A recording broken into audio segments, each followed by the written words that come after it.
Si Luisa ay isang dalagang tahimik, ngunit mapagmasid. May likas na kabaitan na kinagigiliwan ng kanyang mga kaklase. Lumaki siya sa isang normal na pamilya sa bayan ng San Isidro, isang tahimik na lugar kung saan lahat ng tao ay magkakakilala. Ang kanilang bahay ay isang simpleng bungalow na nakatayo sa gilid ng isang maliit na bukirin. Ang kanyang tatay si Mang Tonyo ay isang mekaniko sa talyer sa bayan, habang ang kanyang nanay si Aling Marites ay may sariling karinderya sa kanto. Meron siyang dalawang nakababatang kapatid, sina Joel at Mia, na parehong nasa elementarya pa lamang. Bagaman hindi marangya ang kanilang buhay, pinalaki si Luisa ng kanyang mga magulang na maging masipag at may malasakit sa iba, kaya't hindi nakapagtataka na siya'y naging huwaran sa kanilang paaralan, isang dalagang hinahangaan ng marami. Sa high school, si Luisa ay kilala bilang isang mabait at responsable na estudyante. Hindi lamang siya magaling sa akademya, kundi pati na rin sa pakikitungo sa kanyang mga kaibigan at kaklase. Maraming tumuturing sa kanya na parang ate, marahil dahil siya ay mas matanda ng isang taon kumpara sa karamihan sa kanila. Isang umaga habang naglalakad si Luisa papunta sa kanilang paaralan, nakasalubong niya ang kanyang mga kaibigan, sina Karen at Tina. "Luisa, hintayin mo kami," sigaw ni Karen, habang humahangos na tumatakbo si Tina upang makasabay sa kanya. "Aba, ang aga niyo yata ngayon ah," pagbibiro ni Luisa na palaging unang dumarating sa eskwelahan. "Napuyat nga kami kagabi sa paggawa ng project eh," sagot ni Tina na may ngiti sa labi. "Buti na lang nandyan ka para turuan kami." Napangiti si Luisa sa sinabi ni Tina. "Alam niyo namang lagi ako nandito para tumulong." Madalas, bago pa man magsimula ang klase, si Luisa ay nagiging takbuhan ng kanyang mga kaklase para sa mga tanong sa kanilang aralin. Hindi ito alintana kay Luisa. Sa katunayan, masaya siyang tumutulong, lalo na sa mga nahihirapan. Pagdating nila sa silid-aralan, agad na bumati ang kanilang guro, si Ma'am Rivera, isang mabait ngunit istriktong guro na lagi silang hinahamon sa kanilang mga leksyon. "Good morning class. Let's settle down. We have a lot to cover today." Agad na nagkaroon ng sigla sa klase at si Luisa na laging handa at nakapokus ay tumutok sa kanilang talakayan. Habang tumatagal ang araw, hindi may tatangging masaya ang bawat isa sa kanilang grupo dahil kay Luisa na tila ba may natural na kakayahan na magbigay ng positibong enerhiya sa paligid. Sa kanilang lunch break, nagtipon-tipon ng kanyang mga kaibigan sa lilim ng isang malaking puno sa likod ng paaralan. Palibhasa ay tanghali na at mainit. Masarap ang hangin na dumadaloy mula sa mga dahon ng puno. "Luisa," simula ni Karen, "ang bait mo talaga no? Paano mo nagagawa yun? Ako nga minsan tinatamad na tumulong eh." Ngumiti si Luisa at sumandal sa puno. "Wala yun Karen. Masaya lang talaga ako kapag nakakatulong ako sa iba. Parang may fulfillment na kahit papaano may nagagawa ako mabuti." "Nainggit nga ako sa iyo Luisa," sagot naman ni Tina. "Ang sipag mo tapos lahat kami palaging nandyan ka para sa amin. Swerte namin na kaibigan ka namin." "Hoy, wag kang ganyan," sabi ni Luisa na may kaunting pagtawa. "Lahat naman tayo may kanya-kanyang kakayahan. Magtulungan na lang tayo lagi." Ang ganitong mga usapan ay naging pangkaraniwan na sa kanila. Sa kabila ng pagiging mas matanda ni Luisa, hindi niya ipinaparamdam na siya'y nakahihigit. Para sa kanya, ang pakikisama at pagtulong ay mahalaga. At yun ang dahilan kung bakit siya minamahal ng kanyang mga kaibigan. Habang nagkikwentuhan sila, napansin ni Luisa ang kanyang mga kapatid na naglalakad din sa likod ng paaralan. Nilapitan siya ng mga ito at tinanong, "Joel, Mia, kamusta naman kayo sa klase nyo?" "Ay, okay lang ate," sagot ni Joel. "Pero may assignment kami sa math na medyo mahirap." "O baka gusto niyong tulungan ko kayo mamaya?" alok ni Luisa. "Ay, salamat ate Luisa," sabay na sagot ng magkapatid na kitang-kita ang kasiyahan sa kanilang mga muka. Nakangiti si Luisa habang pinagmamasdan ng kanyang mga kapatid. Para sa kanya, ang pamilya ay laging nauuna. Ang kanilang simpleng pamumuhay ay hindi hadlang para maging masaya at kontento, lalo na't puno ng pagmamahalan ang kanilang tahanan. Ang buong araw ay lumipas na puno ng mga gawain at kwentuhan, at si Luisa, sa kabila ng mga responsibilidad, ay nanatiling masaya at positibo. Isa siyang haligi ng suporta, hindi lamang para sa kanyang pamilya, kundi para na rin sa kanyang mga kaibigan. Pero sa kabila ng lahat ng ito, hindi alam ni Luisa na ang simpleng buhay ng kanyang tinatahak ay magdadala sa kanya sa mga pangyayaring magbabago sa kanyang mundo. Si Luisa ay laging nangangarap na maging doktor. Sa tuwing mayroong nangangailangan ng tulong, siya ang unang lumalapit, handang magbigay ng anumang suporta, kahit pa simpleng alalay lamang. Nakita niya kung gaano kahalaga ang pagkakaroon ng mga taong handang maglaan ng kanilang kaalaman at kakayahan upang mapagaan ang buhay ng iba. Kaya't mula pagkabata, buo na ang kanyang loob na balang araw ay magiging doktor siya. Ngunit sa kanilang maliit na bayan, walang universidad na nag-aalok ng kursong medisina. Alam ito ni Luisa, at sa bawat araw na lumilipas, lalo niyang nararamdaman ang pangangailangang umalis at mag-aral sa isang lugar na magbibigay daan sa kanyang mga pangarap. Kaya't sa isang hapunan, ipinaalam niya sa kanyang pamilya ang kanyang plano. "Mama, Papa, gusto ko pong maging doktor," sambit ni Luisa habang nagsasandok ng kanin para sa kanyang mga kapatid. "Pero alam ko naman po na wala po dito sa atin ang universidad na may ganong kurso. Kaya po baka kailangan ko pong mag-aral sa Maynila." Nagkatinginan si Mang Tonyo at Aling Marites. Alam nila ang pangarap ng kanilang anak, ngunit hindi rin nila may kakaila ang pangamba na dulot ng posibilidad na malayo si Luisa sa kanila. "Anak, malayo ang Maynila," sabi ni Mang Tonyo. Nahalatang iniisip ang mga gastusin. "Pero kung yan ang nais mo, susuportahan ka namin." "Pa, may scholarship po akong ina-applyan. Kung papalarin, mababawasan ang gastos natin," dagdag ni Luisa, puno ng pag-asa. "Kung ganun, ipanalangin natin na makuha mo ang scholarship na yan," sabi ni Aling Marites na may bahid ng ngiti. Pilit na tinatago ang lungkot sa pag-aakalang malalayo na ang kanyang panganay. Sa loob ng ilang linggo, matyagang inasikaso ni Luisa ang lahat ng kinikailangang dokumento para sa scholarship. Hindi naging madali ang proseso, pero sa wakas, natanggap niya ang balitang siya'y nakapasa. Naging napakalaking kagalakan ito para sa kanilang pamilya. Sa kabila ng pangambang dala ng paglayo ni Luisa, mas malakas ang kanilang suporta sa kanyang pangarap. Habang papalapit na ang araw ng kanilang pagtatapos sa high school, unti-unti ring napapansin ng kanyang mga kaibigan ang nalalapit na pagbabago sa kanilang mga buhay. Sa isang pagkakataon, habang nagkakainan silang magkakaibigan sa paboritong tindahan ng halo-halo sa tapat ng paaralan, nabuksan ang usapan tungkol sa mga plano nila pagkatapos ng graduation. "Luisa, totoo bang sa Maynila ka na mag-aaral?" tanong ni Karen habang inihahalo ang kanyang halo-halo. "Oo, Karen Wala kasing medisina dito sa atin. Kailangan ko talagang lumipat ng universidad," sagot ni Luisa, pilit na pinapanatili ang positibong tono. "Ang lungkot naman," sabi ni Tina na halatang apektado. "Hindi na tayo magkikita-kita araw-araw." Ngumiti si Luisa, subalit may bahid ng lungkot sa kanyang mga mata. "Alam ko, pero magtatawagan pa rin naman tayo. Hindi ko naman kayo makakalimutan." "Promise, Luisa, ha?" sabi ni Karen na halos mapaluha na. "Baka magbago ang lahat pagdating mo doon." "Huwag kang mag-alala, Karen. Kahit gaano pa kalayo, lagi ako nandito para sa inyo. Isang tawag lang, nandyan na ako." Ang usapan nila ngayon ay nagtapos sa mga ngiti at tawa. Subalit lahat sila ay ramdam ang nalalapit na pamamaalam. Si Luisa, bagaman puno ng pangarap at pag-asa, ay hindi may tatangging mabigat din sa kanyang kalooban ang pag-iwan sa kanyang mga kaibigan at pamilya. Ngunit batid niyang ang kanyang pag-alis ay hakbang patungo sa katuparan ng kanyang mga pangarap. At sa bawat araw na lumilipas, patuloy na naghahanda si Luisa sa kanyang pag-alis, habang pilit na sinasamantala ang bawat sandali kasama ang mga mahal niya sa buhay.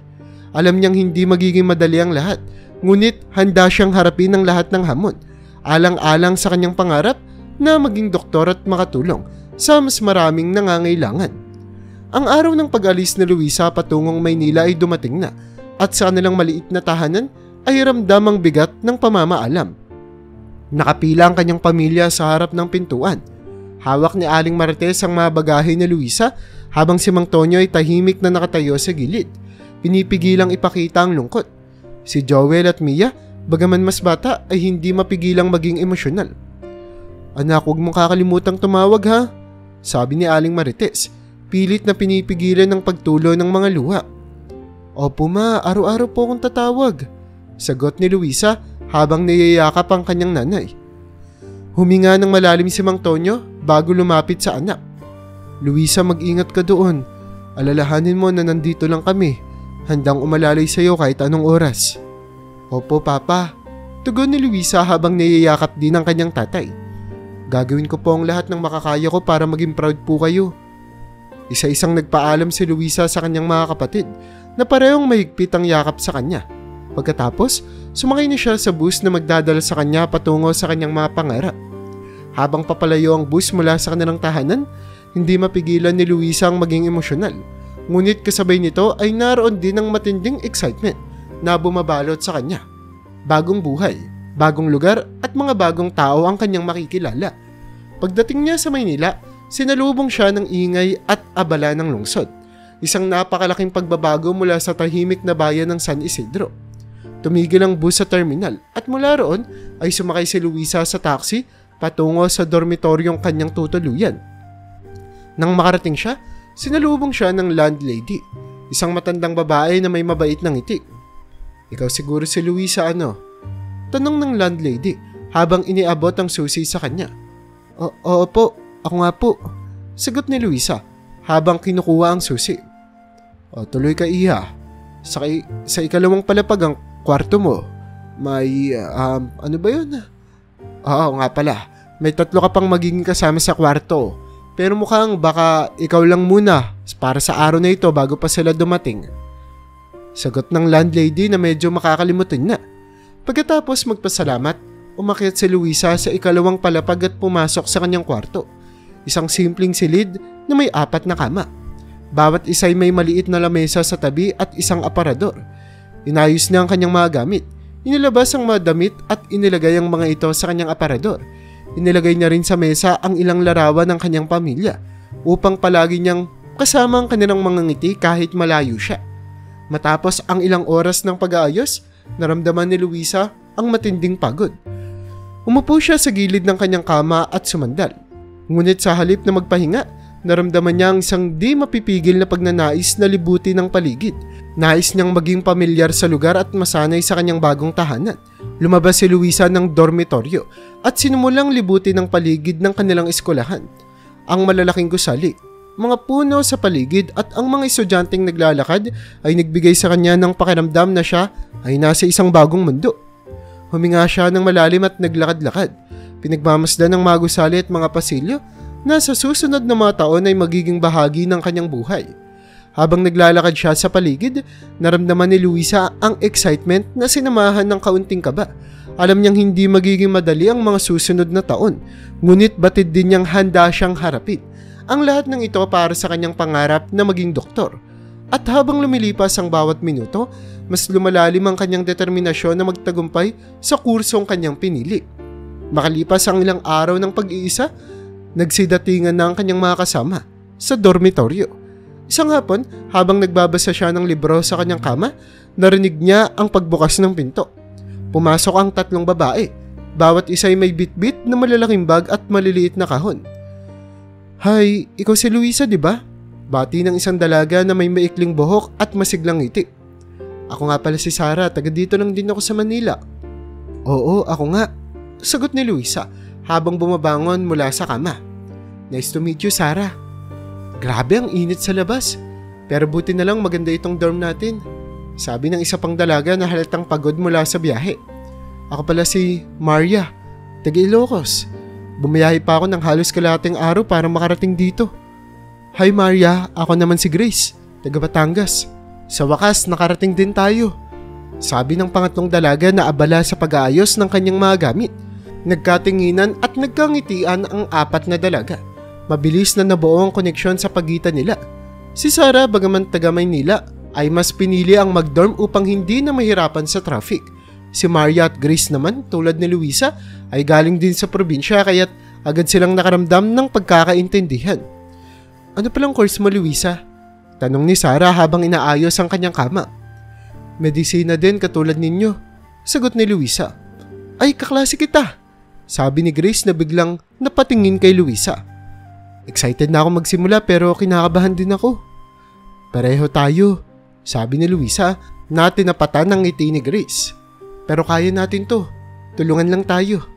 Sa gabing iyon, matapos maayos ang kanilang mga gamit, nagpa siyang apat na magsama-sama sa maliit na sala ng dormitoryo para magkwentuhan at magpakilala ng mas mabuti. Naganda sila ng simpleng hapunan, mga instant noodles at pandesal, habang nagkwentuhan tungkol sa kanilang mga buhay bago sila dumating sa Maynila. Grabe, iba talaga ang buhay sa probinsya, kwento ni Maria habang hinihipan ang mainit na sabaw ng noodles. Tahimik doon, walang ganoong ingay, pero ngayon, kailangan nating masanay sa ingay ng lungsod. Totoo, sabi ni Grace. Pero isipin na lang natin na ito na ang simula ng ating mga pangarap. Hindi tayo dapat magpadaig sa hirap. Sana nga maging magaan ng lahat, sabi naman ni Sarah. Pero buti na lang at magkakasama tayo rito. Alam nyo, kahit na taga Manila ako, feeling ko bago pa din lahat sa akin. Kaya tara, gawin nating masaya ang pagstay natin dito. Agree ako dyan, sabi ni Luisa na halatang masaya sa naging pagsisimula ng kanilang samahan. Kahit anong mangyari, suporta tayo sa isa't isa. Nagkatawanan sila at nagpalitan ng mga kwento, mula sa kanilang mga paboritong pagkain hanggang sa mga nakakatawang karanasan sa paaralan. Unti-unting nawala ang pagkailang sa isa't isa, napalitan ng kasiyahan at komportableng pakikitungo. Sa gabing iyon, bago sila matulog, napagtanto ni Luisa na kahit malayo siya sa kanyang pamilya at mga kaibigan sa probinsya, natagpuan niya ang bagong pamilya sa mga kasama niya sa dorm. Alam niyang malayo pa ang tatahakin nilang landa sa mundo ng medisina.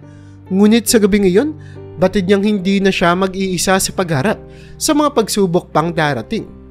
Nang magsimula ang klase, agad na naramdaman ni Luisa ang bigat ng kursong medisina.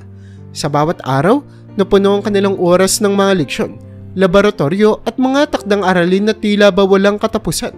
Ngunit sa kabila ng lahat ng ito, hindi nagpadaig si Luisa. Alam niyang ang bawat hirap na dinaranas niya ay bahagi ng pagtahak sa kanyang pangarap. Tuwing gabi, matapos ang klase, si Luisa ay laging tumatawag sa kanyang pamilya. Sa bawat gabi, ibinabahagi niya ang mga pangyayari sa araw na iyon, mga bagong natutunan, mga hamon na kanyang hinaharap, at mga pagkakataong napatunayan niya sa sarili na kaya niya. Palaging hinihikayat ng kanyang mga magulang na magpatuloy at huwag sumuko, at sa bawat pag-uusap nila, nararamdaman ni Luisa ang kanilang pagmamahal at suporta. "O Luisa, kamusta pala ang araw mo?" tanong ni Aling Marites sa isang tawag. "Ma, nakakapagod po pero nakakaraos naman po. Ang daming kailangang aralin pero masaya ako kasi natututo ako sa mga bagong bagay araw-araw," sagot ni Luisa. Pilit na itinatago ang pagod sa kanyang tinig. "Mabuti naman anak, huwag kang mag-alala, nandito lang kami. Lagi kang ipapanalangin," sagot ng kanyang nanay na laging nagbibigay ng lakas ng loob kay Luisa. Sa eskwelahan, naging malapit si Luisa kay Grace na pareho niyang kaklase at kadorm.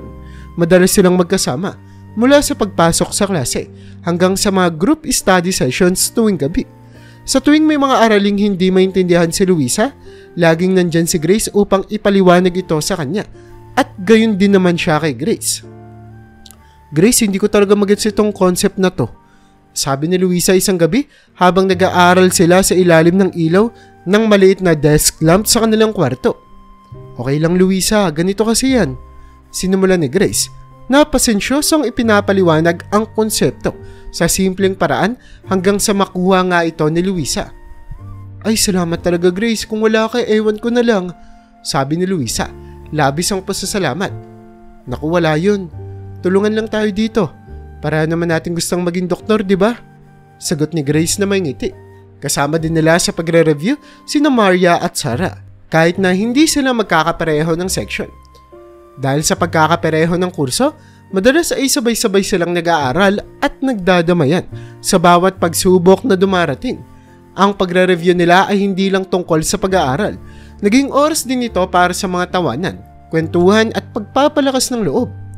"Grabe, parang hindi na natatapos ang mga exam natin," sabi ni Sarah isang gabi habang nagkakape sila. "Oo nga eh, pero isipin na lang natin kapag natapos natin to magiging doktor na tayo," sagot ni Maria, na pilit na pinapasigla ang lahat. Sa kabila ng mga pagod at hirap, nagkaroon sila ng tiwala sa isa't isa.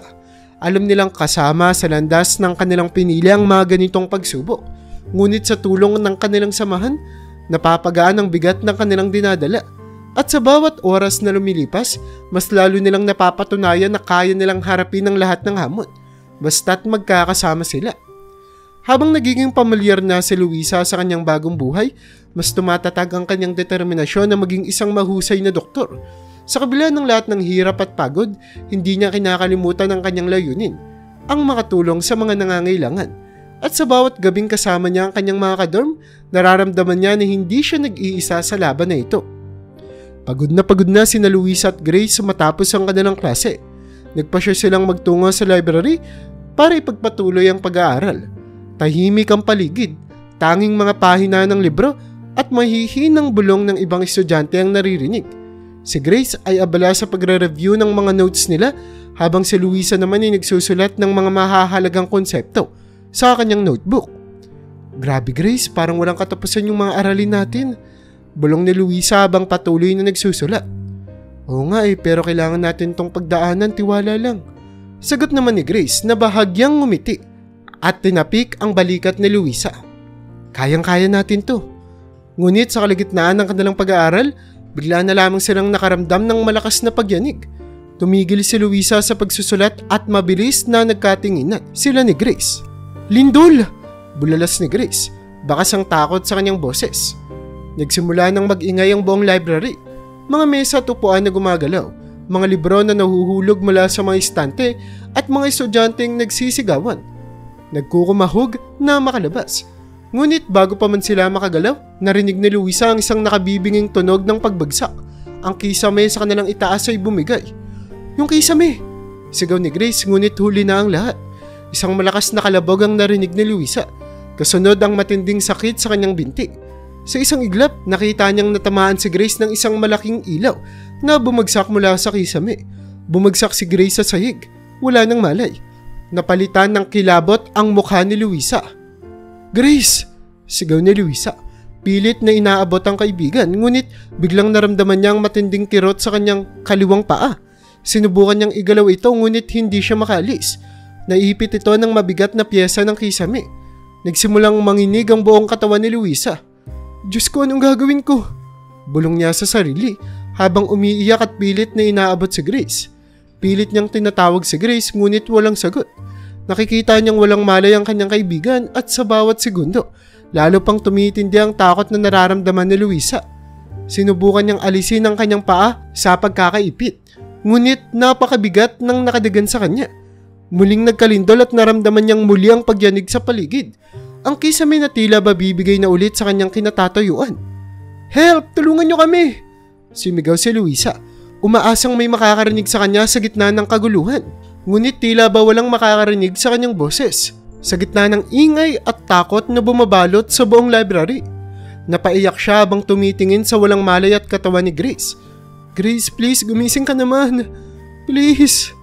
Bulong niya habang nanginginig ang kanyang kamay na nakahawak sa braso ng kaibigan. Hindi kita pwedeng iwanan. Nakita niyang may mga tao sa di kalayuan. Abala sa kanilang pagsagip sa sarili. Wala ni isa ang nakapansin sa kanila. Ramdam ni Luisa ang malamig na pawis na dumadaloy sa kanyang noo. Ang kaba at takot na bumabalot sa kanyang dibdib. Hindi niya na kayang iwan si Grace. Ngunit wala siyang magagawa para tulungan ng sarili. Diyos ko, tulungan niyo kami. Tulungan niyo po kami. Bulong ni Luisa. Nakatingala sa sirang kisame. Umiiyak habang ramdam ang kirot sa kanyang paa. Sa bawat segundo ng pananalangin, pilit niyang pinapalakas ang kanyang loob. Alam niyang kailangang may dumating na tutulong sa kanila. Ngunit sa bawat oras na lumilipas, lalo siyang nawawala ng pag-asa. Please, kahit sino, tulungan niyo po kami. Bulong ni Luisa. Ang mga matay nakapikit habang pilit na pinipigilang humagulhol. Sa kabila ng lahat ng nangyayari, hawak niya pa rin ang kamay ni Grace. Maasang kahit papaano ay mararamdaman ng kaibigan na hindi siya nag-iisa. Nagsimulang magdilim ang paligid ni Luisa. Hindi dahil sa kawalan ng ilaw, kundi dahil sa bumibigat na kanyang pakiramdam. Nararamdaman niyang unti-unting humihina ang kanyang katawan sa sakit at takot. Ngunit hindi siya bumitaw sa kanyang pananalangin. Naghihintay, umaasa at nananalig na may darating para iligtas sila. Habang nakahandusay si Luisa sa sahig ng library, ramdam niya ang bawat segundo ng sakit at takot. Hindi niya matukoy kung gaano nakatagal ang lumipas mula nang gumuho ang kisame.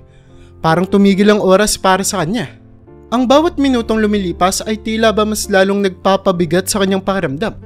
Sa bawat tibok ng kanyang puso, nararamdaman niya ang pag-aalala para kay Grace na wala pa ring malay. Diyos ko, tulungan niyo po kami. Patuloy na bulong ni Luisa. Halos paus na ang boses sa pananalangin at pagsigaw ng tulong. Hindi niya alam kung may makakarinig sa kanya sa gitna ng kaguluhan. Pilit niyang sinisikap na manatiling gising. Pero ang sakit sa kanyang paa at ang takot para kay Grace ay parang pabigat na hindi na kayang pasanin ng mag-isa. Sa hindi kalayuan, narinig niya ang boses. Malinaw at malakas. May tao ba dyan? Meron bang nabagsakan? Malalim ang boses na tila nagmumula sa isang tao na may otoridad. Nagising ang natutulog na pag-asa ni Luisa. Dito kami, tulungan niyo kami. Sigaw niya ng malakas hanggat kaya ng kanyang boses. Umaasang maririnig siya ng lalaki. Sa isang iglap, naramdaman niyang may mga yapak na papalapit sa kanya. Lumingon siya at doon niya nakita ang isang lalaki. Suot ang isang firefighter uniform. Mukhang bata pa ito. Siguro'y 3 hanggang 5 taon lang ang tanda sa kanya. Naka-helmet at puno ng alikabok ang muka. Ngunit sa kabila nito, bakas ang determinasyon sa kanyang mga mata. Miss, sandali lang, ililigtas kita. Sabi ng lalaki, habang mabilis na tinatanggal ang mga nakadaga na pyesa ng kisame. Please, tulungan niyo muna si Grace. Pakiusap ni Luisa. Tinuturo ang walang malay na kaibigan. Wala siyang malay, natamaan siya sa ulo. Mabilis na tumalima ang lalaki at dahan-dahang binuhat si Grace. Huwag kang mag-alala, ililigtas ko siya. Wika niya. At mabilis na inabot si Grace sa isa pang bombero na kasama niya.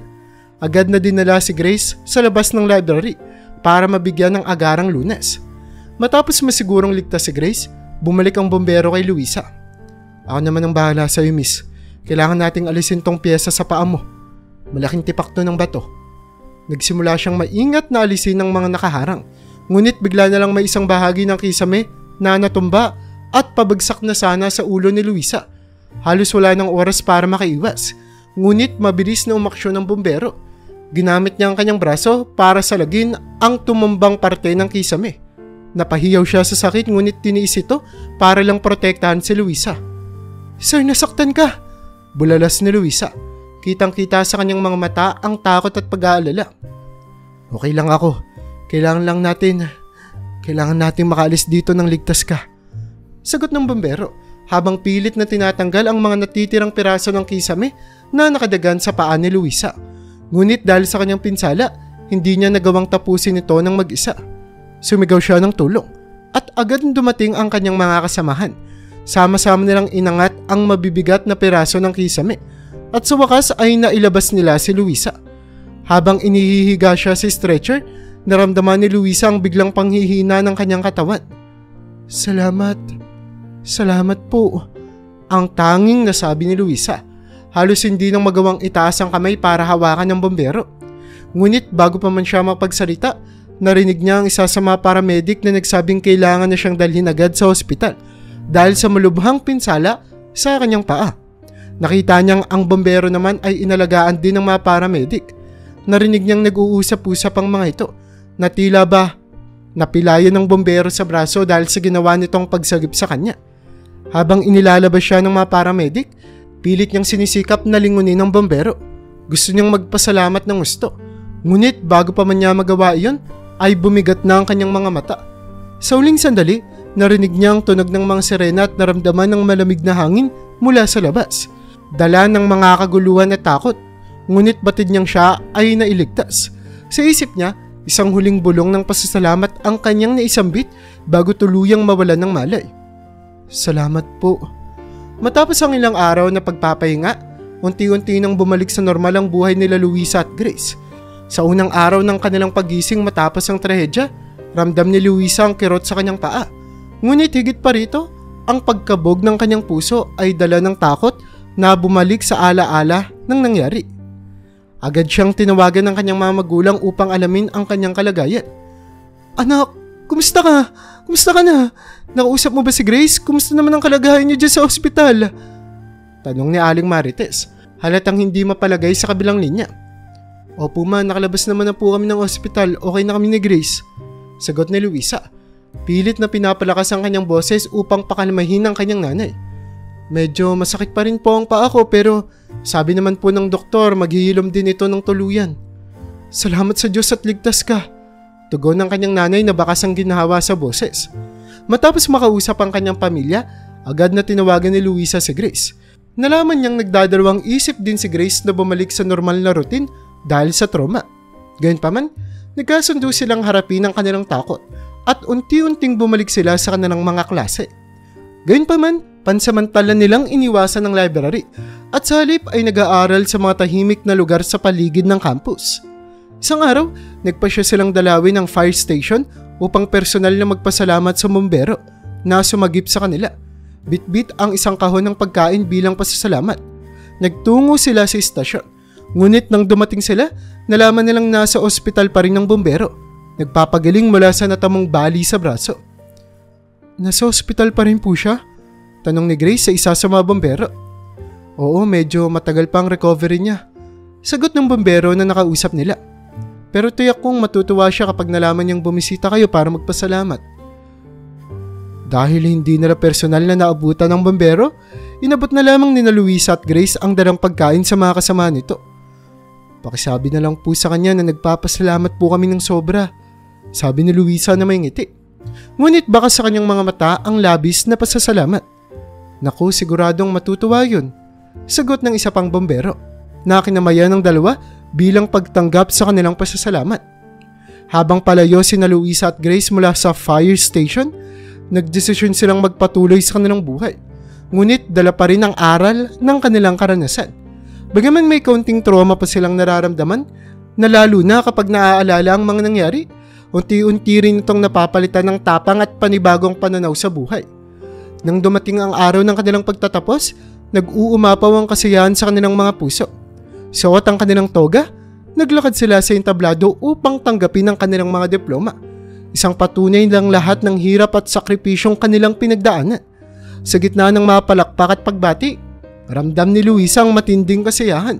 Hindi lamang dahil natupad ang kanyang pangarap, kundi dahil nalagpasan niya ang mga pagsubok na humamon sa kanya. Congratulations, Luisa, sabi ni Grace habang yakap ang kaibigan. Natupad din natin yung mga pangarap natin. Congratulations din, Grace, sagot ni Luisa, sabay tingin sa malayo. Umaasa na balang araw, magkasalubong din ang landas nila ng bumbero na nagligtas sa kanila. Ang lalaking kahit hindi pa niya lubos na nakikilala ay nagbigay naman sa kanya ng pangalawang pagkakataon sa buhay.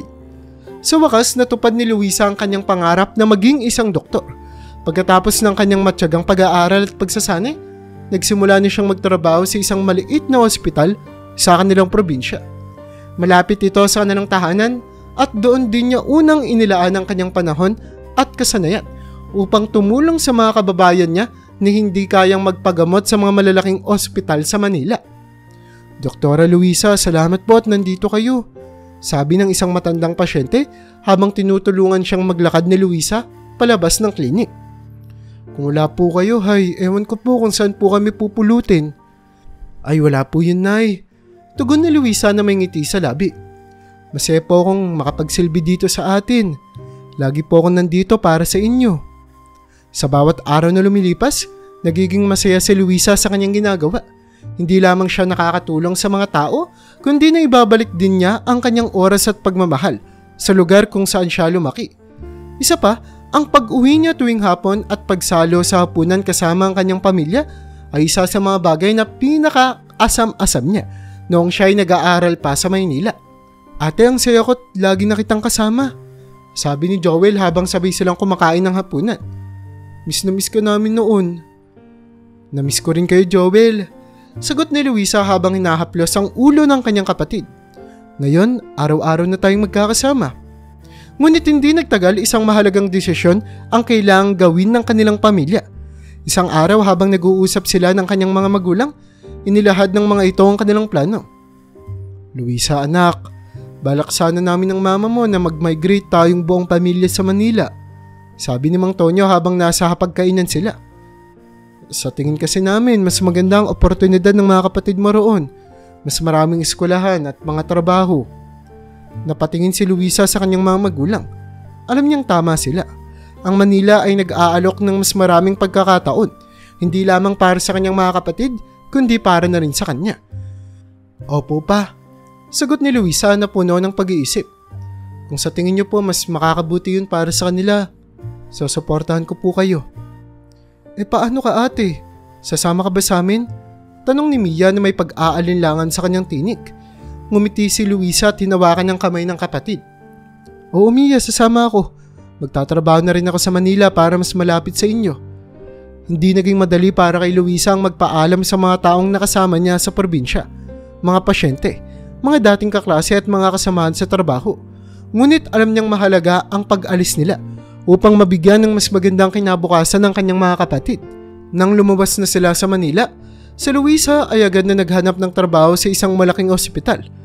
Nagbagong buhay sila, ngunit sa bawat hakbang na kanyang ginagawa, dala pa rin niya ang mga ala-ala ng kanyang pagiging doktor sa probinsya at ang malasakit na natutunan niya habang naninilbihan doon. Alam niyang sa anumang lugar siya magpunta, ang kanyang layunin ay mananatiling buo, ang maglingkod at tumulong sa mga nangangailangan. Sa unang linggo ni Luisa sa ospital sa Manila, agad niyang napansin ang napakaraming pasyente na dumarating araw-araw. Ang bawat hakbang niya sa mga pasilyo ng ospital ay tila ba laging patungo sa isa pang kaso na nangangailangan ng atensyon. Hindi naging madali ang pag-adjust. Napakakaiba at bilis sa dami ng mga trabaho kumpara sa probinsya. Isang umaga, habang papasok sa kanyang shift, nadaanan ni Luisa ang guard na naka-duty sa entrance ng ospital. Hindi ito nakipag-eye contact sa kanya. Tila ba sanay na sa pagiging binabaliwala. Tumigil si Luisa at ngumiti. Good morning kuya, bati ni Luisa. Nagulat naman ang guard. Saglit na tumigil bago bumati pabalik. Ay, good morning po doktora. Sagot nito, na halatang nagulat sa kabaitan ni Luisa. Pagpasok niya sa ospital, agad siyang nagtungo sa nurse station para kunin ang mga papeles ng kanyang mga pasyente. Habang hinihintay niyang matapos i-print ng nurse ang mga dokumento, napansin ni Luisa ang janitor na tahimik na naglilinis sa sulok. Pinagmasdan niya ang mga nurse at doktor na dumadaan. Tila walang nakikitang janitor na nagsusumikap upang mapanatiling malinis ang lugar. Kaya naman matapos makuha ang mga papeles, lumapit si Luisa sa janitor at ngumiti. Kuya, salamat po sa paglilinis ha. Malaking bagay po yan sa amin dito. Napatigil ang janitor at napatingin kay Luisa na tila hindi makapaniwala. Salamat po doktora. Sagot nito na may halong kaba at saya. Hindi nagtagal, naging bahagi na ng routine ni Luisa ang pagbibigay pansin sa mga taong madalas na binabaliwala sa ospital. Isang tanghali, habang break time, nakita niyang mag-isang kumakain ng isang janitress sa kantin. Pwede bang makijoin? Tanong ni Luisa habang dala ang kanyang tray ng pagkain. Nagulat ang janitress. Doktora, ayos lang po ba sa inyo? Tanong nito, halatang hindi sanay sa ganitong klaseng pakikitungo. Ha, oo naman. Sagot ni Luisa na may ngiti. Mas masarap kayang kumain pag may kasama, di ba? Naging masaya ang kanilang kwentuhan. At sa bawat oras at araw na lumilipas, mas nakikilala ni Luisa ang mga staff ng ospital. Isang umaga, habang nagkakape sa pantry, sinamahan niya ang isang grupo ng mga janitor at guard na nagkakape din. Ang aga niyo po ata doktora, bati ng isa sa mga guard. Oo nga, kailangan kong magising ng maaga para makasabay sa inyo. Biro ni Luisa na nagdulot ng tawanan sa kanilang grupo. Salamat po sa pagsama sa amin doktora ha, sabi ng isang janitor na halatang nag-e-enjoy sa kanilang kwentuhan. Alam niyo po kasi bihira lang na may gustong makasama kami dito. Ay nako, alam niyo kuya, ang trabaho niyo ay kasing halaga din ng trabaho namin dito. Sagot ni Luisa. Kaya salamat din sa inyo. Sa bawat pagkakataon na may merienda siya, sinisiguro ni Luisa na magdala ng extra para sa mga kasamahan niya sa ospital. Hindi lamang sa mga doktor at nurse, kundi pati na rin sa mga janitor, guard at iba pang mga staff. Isang araw habang naglalakad siya sa pasilyo, may narinig siyang dalawang nurse na nag-uusap. Alam mo ba, iba talaga si Dr. Luisa. Hindi siya tulad ng iba na parang hindi nakikita ang mga janitor at guard. Sabi ng isa. Oo nga, napansin ko rin. Kaya naman sikat siya dito Lahat ng staff gustong gusto siya. Sagot ng isa pa. Narinig ni Luisa ang kanilang usapan at hindi maiwasang ngumiti. Hindi niya akalaing mapapansin ng iba ang simpleng paraan ng pagpapakita ng respeto. Para kay Luisa, ang bawat tao sa ospital, doktor man, nurse, janitor o guard ay mahalaga. Sa bawat pakikitungo niya sa kanila, lagi niyang isinasaalang-alang ang dignidad at halaga ng bawat isa. Sa paglipas ng mga buwan, mas lalong nakilala si Luisa sa ospital. Hindi lamang dahil sa kanyang husay bilang doktor, kundi dahil sa kanyang malasakit at pakikisama sa lahat. Nagpatuloy ang kanyang masayang routine at sa bawat araw na dumaan, lalo niyang napapatunayan na ang simpleng respeto at pakikisama ay maaaring magdala ng malaking pagbabago sa kapaligiran ng kanilang trabaho. Madaling araw na at tahimik na ang buong ospital. Si Luisa ay nakaupo pa rin sa kanyang mesa, abalang-abala sa pagtatapos ng mga papeles na kailangang isubmit kinabukasan. Ilang oras na siyang overtime at ramdam na niya ang pagod, ngunit determinado siyang matapos ang kanyang mga gawain. Habang nagsusulat, naramdaman ni Luisa ang biglang pagsaklob ng isang malamig na kamay sa kanyang bibig. "Huwag kang sisigaw." Bulong ng isang mabigat at mabagsik na boses sa kanyang tenga. Ramdam niya ang malamig na bakal ng patalim na nakadikit sa kanyang tagiliran. Napatigil ang puso ni Luisa sa kaba. Hindi siya makapagsalita. Hindi rin siya makagalaw. Pumapailan lang ang takot sa kanyang dibdib. At tila ba nakakaramdam siya ng pagkaparalisa. "Nasaan ang pera? Ipakita mo sa akin ngayon na." Utos ng lalaki na mas idiniin pa ang patalim sa kanyang tagiliran. Napasunod na lamang si Luisa. Ulang magawa kundi tumango. Dahan-dahan niyang itinuro ang direksyon ng front desk. Ramdam niyang malamig na pawis na tumutulo sa kanyang noo. Habang naglalakad sila, palapit sa front desk, napansin niyang tumigil ang lalaki ilang metro mula sa kanya. Nagtatago sa isang gilid ng pader. "Ikaw na ang kumuha." Utos ng lalaki. "Wag na wag kang magsusumbong. Nandito lang ako nakatingin." Hindi alam ni Luisa kung ano ang gagawin. Gusto niyang magsumbong. Humingi ng tulong sa mga gwardya. Ngunit naramdaman niya ang matinding takot. Paano kung makita siya ng lalaki? Paano kung saktan siya? Sa takot, nagdesisyon siyang sumunod na lamang. Nagmamadali siyang pumunta sa front desk at binuksan ang drawer kung saan nakalagay ang pera ng ospital. Sa kanyang likuran, narinig niya ang mahihinang yabag ng lalaki. Tanda na siya'y tinututukan pa rin ng patalim. Nang makita ni Luisa ang guard na nagmamasid sa malayo, naramdaman niya ang kaba. Agad niyang binawi ang tingin at nagbukas ng drawer. Nanginginig ang mga kamay. "Doktora, gabi na, bakit nandito ka pa?" Tanong ng gwardya na halatang napapansin ang pagkabalisa ni Luisa. Kailangan ko lang kasi kailangan kong tapusin ng mga papeles." Sagot ni Luisa. Pilit na pinipilit na kontrolin ang kanyang boses.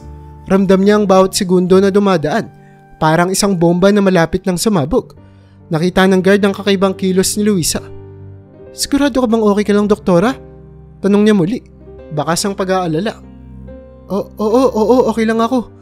"Okay lang po ako," sagot ni Luisa.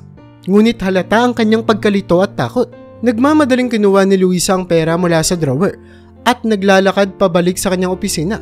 Halos ayaw niyang huminga. Iniisip kung ano ang maaaring mangyari.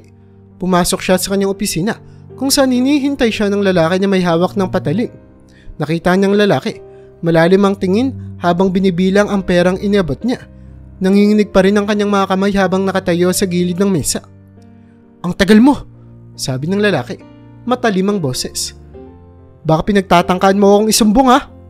"Hindi po, wala po akong sinabi," sagot ni Luisa. Pilit na pinapakalma ang kanyang sarili. Ngunit bago pa man makapagpatuloy ang lalaki, biglang bumukas ang pinto ng opisina at pumasok ang guard. Na agad na napansin ang kakaibang eksena. "Ano nangyari dito?" Tanong ng guard. Halatang nagulat sa nakita niyang sitwasyon. Bago pa man makagalaw si Luisa, mabilis na tumayo ang magnanakaw at tinutok ang patalim sa guard. "Huwag kang makikialam dito kung hindi!" Ngunit mabilis ang reaksyon ng guard. Agad niyang sinugod ang lalaki at tinangkang agawin ng patalim. Nagsagupaan sila at napansin ni Luisa na tila ba hirap igalaw ng guard ang kanyang kaliwang braso, pero hindi niya iniisip iyon sa oras na iyon. Ang mahalaga ay ligtas na ang kanyang sarili. "Luisa, lumayo ka!" sigaw ng guard habang patuloy na naglalaban sila ng magnanakaw. Ngunit sa kaligitnaan ng kanilang paglalaban, biglang bumitaw ang magnanakaw at mabilis na tumakbo papalayo. Tumakas siya sa bintana, ngunit hindi na niya nadala ang pera na kanyang kinuha na natapon sa sahig. Agad na tinulungan ni Luisa ang guard. "Kuya, salamat po sa pagliligtas sa akin." Halos lumuluha si Luisa sa sobrang ginahawa na ligtas na sila. "Wala yun, doktora. Trabaho ko lang," sagot ng guard. Pilit nang umingiti kahit halatang kirot sa kanyang braso. Ang importante, doktora, ligtas ka. Pero ang braso nyo, mukhang nasaktan po kayo, sabi ni Luisa habang ine-inspeksyon ang braso ng guard. Napansin niyang may matinding pasa at tila ba may bali ito. Meron din itong peklat ng operasyon. Oo, pero ayos lang, mas mahalaga na hindi ka nasaktan, sagot ng guard. Napilit itinatago ang kanyang iniindang sakit. Naiwan naman po ang pera. Napatingin sa nakakalat na mga papel na perang nakatapon sa sahig. Basta't ligtas ka, yun ang mahalaga, ulit ng guard habang dahan-dahang bumitaw sa hawak, napatalim at umupo. Halatang napagod sa kanilang laban. Nagpasalamat ng gusto si Luisa sa gwardya. At sa kauna-unahang pagkakataon, napansin niya ang kakaibang pamilyar na presensya sa lalaki. Isang bagay na tila ba nakita niya na dati, ngunit hindi niya magawang maisip kung saan. Pero sa ngayon, ang tanging mahalaga ay ang kanilang kaligtasan. Sa kabila ng kaba at takot na kanyang nararanasan, natutunan ni Luisa na kahit sa mga pinakamahirap na sandali, may mga taong handang magbuwis ng buhay para sa kapakanan ng iba. Pagkatapos ng nakakatakot na insidente, mas lalong naging malapit si Luisa sa mga staff ng ospital, lalo na kay Juan, ang gwardyang nagligtas sa kanya. Hindi niya maiwasang isipin kung ano ang maaaring nangyari kung hindi siya tinulungan ni Juan. Malamang ay nasa malaking peligro siya at maaaring masisi pa siya sa pagkawala ng pera. Ang takot na iyon ay humantong sa mas malalim na pasasalamat at paghanga kay Juan. Tuwing magkikita sila ni Juan, hindi maiwasang mapansin ni Luisa ang kabaitan at sipag ng binata. Madalas siyang nagkukwento tungkol sa kanyang nanay sa probinsya, kung paano niya ipinapadala ang halos buong sahod niya upang suportahan ito. Ang sipag mo naman, Juan. Isang araw ay napansin ni Luisa habang sila'y nagkakape sa kantin. Hindi ka ba nahihirapan dito sa Manila na halos wala nang natitirang pera sa sarili mo? Ngumiti si Juan at bahagyang umiling. Sanay na ako, doktora. Ang mahalaga ay nakakaraos kami ng nanay ko. Masaya na ako na may natutulungan ako. At isa pa, hindi naman lahat ng bagay ay tungkol sa pera. Napatitig si Luisa kay Juan, hindi makapaniwala sa kababaang loob ng binata. Hindi lamang ito matapang kundi puno rin ng malasakit sa kanyang pamilya. Sa bawat pag-uusap nila, unti-unti niyang nararamdaman ang isang bagay na dati hindi niya inaasahan, ang unti-unting pagkahulog ng kanyang loob kay Juan. Hindi rin ito nakaligtas sa mga mata ng ibang staff sa ospital. Uy, doktora, parang may bagong apple of the eye ka na. Biro ng isang nurse habang nag-aayos ng mga gamit. Naku, hindi sagot ni Luisa, ngunit halatang natataranta at namumula ang pisngi. Si Kuya Juan ba? Tanong pa ng isa, na agad namang sinagot ng mga hagikhikan ng mga nasa paligid. Ay naku, hindi mga chismosa kayo, sagot ni Luisa, pero hindi niya mapigilang mapangiti. Alam niyang may katotohanan sa sinasabi ng mga kasamahan niya. Sa tuwing magkikita sila ni Juan, tila ba nagiging mas malalim ang kanilang koneksyon. Minsan magkasama silang kumakain ng tanghalian sa labas ng ospital at nagkukwentuhan ng kung ano-ano mula sa kanilang mga pangarap hanggang sa mga simpleng bagay na nagpapasaya sa kanila. Isang hapon, habang naglalakad sila pa uwi mula sa trabaho, biglang nagsalita si Juan. Luisa, alam mo, simula nang makilala kita parang nagbago na ang pananaw ko sa buhay. Mas nararamdaman ko na may gusto akong pagtuunan ng pansin. May gusto akong protektahan. Napatigil si Luisa sa kanyang paglalakad at tumingin kay Juan. Ha? Ano yun, Juan? Gusto kitang protektahan, Luisa. Gusto kong maging bahagi ng buhay mo. Sagot ni Juan na may seryosong tono sa boses. Ramdam ni Luisa ang init sa kanyang pisngi. Hindi siya makapagsalita sa una. Ngunit nang makabawi, ngumiti siya at tumingin ng diretso kay Juan. Juan, matagal ko na ring nararamdaman na iba ka sa lahat. Hindi ko inaasahan na ganito ang mararamdaman ko pero masaya ako na narito ka. Nang marinig ito ni Juan, tila ba nabunutan siya ng tinik. Sa mga sumunod na araw, mas naging malapit pa sila sa isa't isa. Hindi nagtagal, naglakas loob si Juan na ligawan si Luisa ng formal na agad namang tinanggap ng dalaga. Bakit hindi ko tatanggapin? Ikaw na yata ang pinakamabait at pinakaresponsableng lalaking nakilala ko. Biro ni Luisa habang tinatanggap ang bulaklak na inabot ni Juan sa kanya. Salamat, Luisa. Pangako, gagawin ko ang lahat para maging masaya ka. Sagot ni Juan, na ang mata ay puno ng kaseryosohan at pagmamahal. Simula noon naging usap-usapan sa ospital ang bagong magkasintahan. Pero sa kabila ng mga biro at tukso, masaya ang dalawa. At alam nilang ang kanilang relasyon ay batay sa respeto, pagkakaibigan at tunay na pagmamahal. Sa kanilang puso, alam nila na kahit ano pa ang dumating na pagsubok, magkasama nilang haharapin iyon, handang protektahan at mahalin ang isa't isa. Sa bawat paglabas nila ni Juan, napansin ni Luisa ang kakaibang galaw ng braso ng binata. Hindi ito makagalaw ng maayos, lalo na kapag sinusubukan itong magbuhat ng mabibigat o mag-stretch.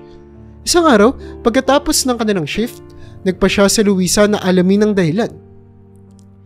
Juan, napapansin ko kanina na parang nahihirapan ka sa braso mo. Bungad ni Luisa habang naglalakad sila palabas ng ospital. Gusto mo bang ipa-check up ito sa klinik? Baka kailangan mo ng medical attention. Ngumiti si Juan, ngunit baka sa kanyang mukha ang kaunting pag-aalala. Hindi naman siguro kailangan, Luisa. Matagal naman na itong injury na to. Matagal na? Tanong ni Luisa. Huminto at tumingin kay Juan. Bakit, ano ba nangyari? Akala ko nung nakaraang pagnanakaw lang yan yung braso mo. Kaya nagkaganyan. Umiling si Juan at nagpakawala ng mahinang tawa. Hindi dahil sa nakaraang insidente yan. Tumahimik siya saglit. Tila ba nag-iisip kung paano magsisimula. Dati akong bombero, Luisa. Isang volunteer. Nagulat si Luisa sa narinig na sinabi ni Juan. Bombero ka pala noon? Bakit hindi mo nasabi? Nag-resign ako eh. O technically, natanggal. Sagot ni Juan na may bahid ng lungkot sa boses. May isang insidente noon sa isang universidad. Lumindol at gumuho yung library nila. May 2 dalaga doon na natrap. Kaya naman ginamit ko ang braso ko para salagin ng bumagsak na piraso ng kisame para protektahan sila. Nabali ang buto ko dahil doon. Biglang bumilis ang tibok ng puso ni Luisa habang nakikinig. Anong nangyari pagkatapos? Well, dinala ako sa ospital. Ginamot nila yung braso ko pero kahit pagkatapos ng ilang buwan, hindi na talaga bumalik sa normal eh. Hindi ko na nagawa ang trabaho ko bilang bombero. Paliwanag ni Juan. Kaya napilitan ako maghanap ng ibang trabaho. Naging guard na lang ako. Habang nagsasalita si Juan, nag-flashback sa isipan ni Luisa ang mga pangyayari noong araw ng lindol, ang pagyanig, ang takot, ang lalaking bombero na sumagip sa kanila ni Grace. At nang tingnan niya si Juan, nirealize niyang siya ang bombero na nagligtas sa kanila. Juan, ikaw pala yun. Mahina niyang sabi, halos hindi makapaniwala. Ha? Anong ibig mong sabihin? Tanong ni Juan. Napakunot ang noo sa gulat. Yung 2 dalaga na sinagip mo noon, isa ako doon. Sabi ni Luisa. Habang bumabalik sa alaala ang bawat detalye ng pangyayari. Ako at ang kaibigan kong si Grace ang nasa loob ng library na yun. Ikaw ang bombero na sumagip sa amin. Hindi agad nakapagsalita si Juan. Tila hindi siya makapaniwala sa mga naririnig niya. Luisa, seryoso ka ba? Tumango si Luisa. Ang mga matay nagliliyab sa mga alaala. Oo, Juan. Hindi ko makakalimutan yun. Ikaw ang dahilan kung bakit buhay pa kami ni Grace ngayon. At ngayon, muli mo na naman ako niligtas. Natawa si Juan. Ngunit halata sa kanyang muka ang halo-halong emosyon. Gulat, tuwa at hindi makapaniwala. Napakaliit ng mundo ano. Hindi ko akalain na ang dalagang sinagip ko noon ay magiging girlfriend ko ngayon. Natawa rin si Luisa. Ngunit may halo itong luha ng pasasalamat. Juan, maraming salamat. Hindi ko alam kung paano kita mapapasalamatan sa lahat ng ginawa mo para sa akin. Huwag kang mag-alala, Luisa. Ginawa ko lang kung ano ang dapat. Pero kung may isang bagay akong natutunan sa lahat ng ito, yun ay huwag kalimutan ng mga bagay na mahalaga. At ikaw yun para sa akin. Lumapit si Luisa kay Juan at niyakap ito ng mahigpit. At ikaw din para sa akin, Juan. Salamat sa lahat. Ang gabi ngayon ay hindi lamang nagbigay ng liwanag sa kanilang nakaraan, kundi ay nagpatibay rin ang kanilang relasyon. Si Juan, ang bomberong nagligtas kay Luisa noon, ay muling naging bayani sa kanyang buhay. Hindi lamang bilang tagapagligtas, kundi bilang isang taong handang protektahan at mahalin siya sa lahat ng oras. Sa paglipas ng panahon, mas lalong tumibay ang relasyon ni Luisa at Juan. Sa bawat araw na magkasama sila, mas lalong napagtanto ni Luisa na siya'y tunay na minamahal at pinapahalagahan ni Juan. Hindi na nagtagal at ipinakilala na nila ang isa't isa sa kanilang mga pamilya. Una, dinala ni Juan si Luisa sa kanilang probinsya upang makilala ang kanyang nanay. Sa unang pagkikita pa lamang, ramdam ni Luisa ang init ng pagtanggap ng matanda sa kanya. "Ikaw pala si Luisa," sabi ng nanay ni Juan habang niyayakap si Luisa ng mahigpit. "Maraming salamat at napasaya mo ang anak ko." "Salamat po, Nay," sagot ni Luisa na bakas ang kasiyahan sa muka. "Masaya rin po ako na nakilala ko kayo." Habang nakaupo siya sa maliit na sala, nagsimulang magkwento si Juan tungkol sa kanilang buhay sa probinsya. "Minsan mahirap pero lagi kaming nagsusumikap ni Nanay," ani Juan, habang tinitignan si Luisa na tila ba ipinapakita kung gaano niya pinapahalagahan ang kanilang simpleng pamumuhay. Nang makita ni Luisa ang kababaang loob at sipag ng pamilya ni Juan, lalo siyang humanga sa binata. "Juan, ang swerte ko sa iyo," sabi niya isang gabi habang nakahiga sa kama. Nagmumuni-muni sa nangyari. "Bilang doktor, sanay na akong makita ang mga bagay-bagay sa klinikal na paraan, pero sa iyo, natutunan kong may mas malalim pa pala. Ang pagmamahal, ang pagkalinga. Luisa, ako nga ang maswerte," sagot ni Juan habang hinahaplos ang kamay ni Luisa. "Hindi mo alam kung gaano mo ako napasaya sa bawat ngiti mo." Nang dumating naman ang oras na ipakilala ni Luisa si Juan sa kanyang pamilya, kinakabahan man ng binata, masaya siyang humarap sa mga magulang ng dalaga. Sa kanilang unang hapunan, hindi maiwasang mapansin ng mga magulang ni Luisa kung gaano kahinahon at kagalang-galang si Juan. "Kumusta naman ang trabaho mo, Juan?" tanong ng tatay ni Luisa habang sumasandok ng kanin. "Ayos lang naman po, Tito," sagot ni Juan, magalang na nakangiti. "Naging masaya ako sa trabaho ko at natutuwa akong suporta ng nanay ko gamit po ang kinikita ko." Napatingin si Luisa sa kanyang tatay at nakita niyang tumatango ito ng bahagya, isang tanda ng pagtanggap at respeto kay Juan. Nang matapos ang hapunan, kinausap siya ng kanyang nanay sa kusina. "Anak, napakabuting lalaki ni Juan," sabi ng nanay ni Luisa habang inaayos ang mga pinggan. "Masaya ako para sa iyo." "Salamat, Ma," sagot ni Luisa habang niyayakap ang kanyang nanay. "Mahal na mahal ko po siya, Ma." Habang mas lalo pang nagiging malapit si Juan sa pamilya ni Luisa, hindi rin maiwasang may mga taong humusga sa kanilang relasyon. May mga nagsasabing hindi sila bagay, isang doktor at isang gwardya, magkaibang antas ng buhay, magkaibang propesyon. Naririnig ni Luisa ang mga ito, pero hindi siya nagpatinag. Isang araw habang nagkakape sila ni Juan sa kanilang paboritong lugar, nabanggit ni Luisa ang mga usap-usapan. "Alam mo, Juan, may mga nagsasabi na hindi tayo bagay. Sinasabi nila na iba ang antas daw ng buhay natin." Napatigil si Juan, saglit na nag-isip bago sumagot. "Luisa, alam kong marami ang makakapansin ng pagkakaiba natin. Pero ang mahalaga, mahal natin ang isa't isa. Hindi sa pera o sa trabaho na babatay ang tunay na pagmamahal." Napangiti si Luisa sa sinabi ni Juan. "Tama ka, mahal. Kaya nga mas lalo kitang minamahal. Dahil sa'yo, nararamdaman ko na kahit ano pa man ang mangyari, protektado ako at mahalaga." Hinawakan ni Juan ang kamay ni Luisa. "Mahal na mahal kita, Luisa. Hinding-hindi kita pababayaan." At sa araw-araw na magkasama sila, mas lalo nilang pinapatunayan na hindi kayang sukatin ng yaman o propesyon ang halaga ng isang relasyon. Hindi mahalaga kung magkano ang kinikita o kung ano ang uri ng trabaho ang meron ng bawat isa. Ang mahalaga ay ang malasakit, respeto at tunay na pagmamahal na binibigay nila sa isa't isa. Sa bawat pagkilos ni Juan, sa bawat ngiti ni Luisa, naging malinaw na ang tunay na halaga ng buhay ay hindi nasusukat sa pera o materyal na bagay, kundi sa mga simpleng bagay na nagpapatibay sa kanilang samahan. Ang tiwala, ang malasakit at higit sa lahat ang pagmamahal na walang hinihinging kapalit. Sa huli, si Luisa at Juan ay hindi lamang nagpatunay na mahalaga ang pagmamahalan, kundi ipinakita rin nila na ang tunay na yaman ay ang kakayahang mag-alaga, magmalasakit at magmahal ng totoo. Sa kanilang buhay, natutunan nila ng pinakamahalagang bagay sa mundo ay hindi mabibili ng pera. Ito'y ang pagmamahal na buo at walang kondisyon. Isang pagmamahal na kahit anong pagsubok, hindi mag-iiba. Ito ang aral na iniwan nila sa mga taong nakapaligid sa kanila. Hindi kayang sukatin ng yaman o estado ang halaga ng isang relasyon. Dahil sa uli, ang tunay na yaman ay nasa puso ng bawat isa. Isang puso na handang magmahal at magsakripisyo para sa kaligayahan ng iba.